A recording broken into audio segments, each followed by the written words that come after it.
Assalamualaikum warahmatullahi wabarakatuh. Halo anak-anak, bagaimana kabar kalian? Apakah baik? Saya harap kabar kalian senantiasa baik ya. Kemudian tetap jaga kesehatan, jaga kebersihan, dan jaga semangat kalian dalam belajar.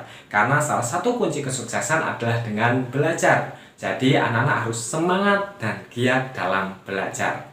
Anak-anak, perkenalkan, saya Muhammad Ibnu Arafi dari Program Studi Pendidikan Bahasa dan Sastra Indonesia FKIP Universitas Jember. Kali ini saya akan menemani kalian dalam belajar teks cerita fantasi. Kompetensi dasar yang akan kita pelajari pada hari ini adalah 3.3, yaitu mengidentifikasi unsur-unsur teks narasi atau cerita imajinasi yang dibaca atau didengar. Adapun indikatornya, yang pertama adalah mampu menanamkan sikap tanggung jawab dalam kegiatan berdiskusi. Kemudian yang kedua, menjelaskan ciri dan jenis cerita imajinasi atau cerita fantasi dengan menunjukkan bukti pada teks cerita yang dibaca atau didengar. Dan yang ketiga adalah menentukan unsur-unsur cerita imajinasi dengan menunjukkan bukti pada teks cerita yang dibaca atau didengar. Jadi tujuan pembelajaran hari ini anak-anak diharapkan mampu menanamkan sikap tanggung jawab. Selain itu anak-anak harus mampu menjelaskan ciri dan jenis serta menentukan unsur-unsur pembangun cerita fantasi dengan menunjukkan buktinya pada teks yang telah kalian baca atau kalian dengar. Nah anak-anak, apakah kalian pernah melihat atau menonton film Doraemon, kemudian Power Rangers, dan SpongeBob? Nah, ketiga jenis cerita tersebut merupakan contoh dari cerita fantasi. Sebenarnya banyak sekali contoh cerita fantasi. Misalnya ada Ultraman, kemudian Naruto, kemudian film Harry Potter, film Transformer, cerita fabel, dan masih banyak sekali contoh dari cerita fantasi. Nah, lalu apa itu cerita fantasi? Ayo anak-anak, siapa yang tahu apa itu cerita fantasi? Setelah kalian mengetahui bahwa Doraemon, Power Rangers, dan lain-lain merupakan contoh dari cerita fantasi, lalu apa itu cerita fantasi? Jadi cerita fantasi adalah cerita yang bersifat imajinatif dan hayalan semata. Artinya hanya imajinasi pengarang yang dikembangkan menjadi sebuah cerita yang menarik untuk dibaca atau didengar. Nah, jadi anak-anak, salah satu manfaat dari pembelajaran cerita fantasi, anak-anak diharapkan mampu mengasah kemampuan kalian dalam berimajinasi atau berfantasi, sehingga kalian dapat menjadi pengarang atau penulis cerita yang hebat dan terkenal. Nah, anak-anak, sebelum kita belajar mengidentifikasi unsur-unsur pembangun cerita fantasi, kita harus mengetahui terlebih dahulu ciri dan jenis cerita fantasi. Nah, yang pertama adalah ciri umum cerita fantasi. Ciri yang pertama yaitu memiliki ide cerita. Ide cerita biasanya berasal dari sebagian dunia nyata dan dunia khayal pengarang.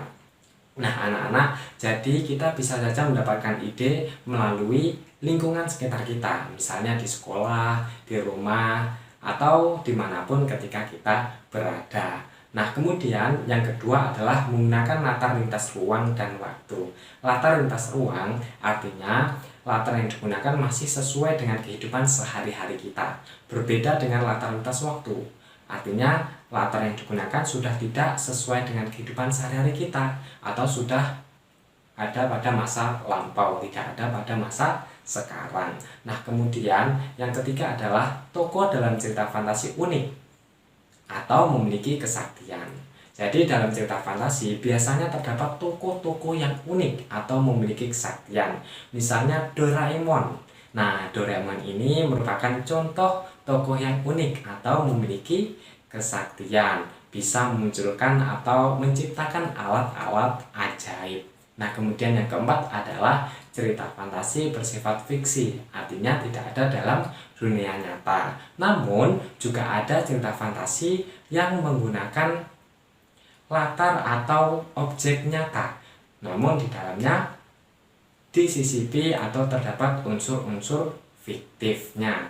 Nah, kemudian yang kelima adalah bahasa yang digunakan variatif, ekspresif, serta menggunakan ragam percakapan sehari-hari. Jadi bukan bahasa formal yang digunakan. Nah, anak-anak, itu tadi adalah ciri-ciri cerita fantasi. Selanjutnya adalah jenis-jenis cerita fantasi. Nah, berdasarkan latar cerita, cerita fantasi terbagi menjadi 3 kategori. Yang pertama adalah latar lintas waktu masa lampau. Latar lintas waktu masa lampau ini adalah ceritanya menggunakan latar masa lampau atau tidak ada dalam kehidupan sehari-hari kita. Contohnya adalah dongeng dan hikayat. Nah, selanjutnya yang kedua adalah latar waktu sezaman. Latar waktu sezaman artinya latar yang digunakan atau ceritanya menggunakan latar yang sesuai dengan kehidupan sekarang atau kehidupan sehari-hari kita. Misalnya adalah cerpen dan novel. Nah, kemudian yang ketiga adalah latar lintas waktu futuristik atau masa yang akan datang. Contohnya juga novel dan cerpen, tetapi menggunakan alur yang akan datang, masa yang akan datang, atau alur yang masih belum ada dalam kehidupan sehari-hari kita. Nah, kemudian berdasarkan kesesuaian dengan kehidupan nyata, cerita fantasi dibedakan menjadi 2. Yang pertama yaitu cerita fantasi total, dan yang kedua adalah cerita fantasi irisan. Cerita fantasi total artinya keseluruhan peristiwa dalam cerita bersifat hayal atau tidak ada dalam dunia nyata. Sedangkan cerita fantasi irisan masih menggunakan latar atau terdapat objek nyata tetapi diberi unsur fiktif di dalamnya. Nah, anak-anak, mari kita lanjutkan mengidentifikasi unsur-unsur cerita fantasi. Unsur-unsur cerita fantasi atau unsur pembangun cerita fantasi terbagi menjadi 2. Yang pertama adalah unsur intrinsik dan yang kedua adalah unsur ekstrinsik. Nah, unsur intrinsik adalah unsur yang membangun cerita dari dalam atau dari batang tubuh cerita itu sendiri. Nah, sedangkan unsur cerita ekstrinsik merupakan unsur pembangun dari luar. Nah, unsur intrinsik yang pertama adalah tema. Tema merupakan gagasan utama, ide utama atau pemikiran utama diciptakannya sebuah cerita. Nah, tema ini banyak sekali yang bisa diangkat, misalnya tentang cinta, tentang kepahlawanan, tentang kesetiakawanan, keadilan, dan masih banyak sekali tema yang bisa diangkat dalam sebuah cerita. Nah, kemudian yang kedua adalah latar. Latar merupakan tempat, waktu, dan suasana di mana terjadinya peristiwa-peristiwa tertentu dalam sebuah cerita. Nah, kemudian yang ketiga adalah tokoh dan penokohan. Tokoh adalah pelaku peristiwa dalam sebuah cerita, sedangkan penokohan merupakan gambaran jelas tentang seseorang yang terdapat dalam cerita.